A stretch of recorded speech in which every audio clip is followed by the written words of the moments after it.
Hi friends, welcome to Jaya's garden. நம்ம வீட்டு மாடி தோட்டத்தில் பறிச்சிருந்த சொரக்காயில் ஒரு தயிர் பச்சடி செய்கிறதுக்காக பொடிசாக கட் பண்ணிவிட்டு அரை டம்ளர் தண்ணி விட்டு உப்பு போட்டு வேக வச்சுட்டு தண்ணி நிறைய எக்ஸஸாக வந்துடக்கூடாது.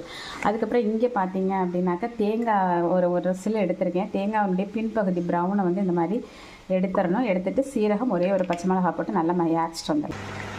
இப்போ நல்லா பாயில் ஆகிடுச்சு. இப்போ அரைச்ச விழுத போட்டு நல்லா மசால் வடை பூரா விட்டு பாயில் பண்ணலாம். மசால் வடைலாம் போயிடுச்சு. இப்போ தேங்காய் எண்ணெயில் கடுகு அப்புறம் கருவேப்பிலை முழுசாக வத்தல் ஒரு 4-3 போட்டுக்கோங்க. அதையும் போட்டு நல்லா கிளறிச்சு இதை நம்ம ஆற வச்சிடணும் ஃப்ரெண்ட்ஸ். 2 நிமிஷம் கொதிச்சிருச்சு. இப்போ ஏன் முழுசாக போட்டிருக்கேன் அப்படின்னா கிள்ளி போட்டோம் அப்படின்னா கலர் சேஞ்ச் ஆகிடும். நமக்கு அப்படி விளைவிளைன்னு பால் கலரில் இருக்கணுங்க அந்த பச்சடி.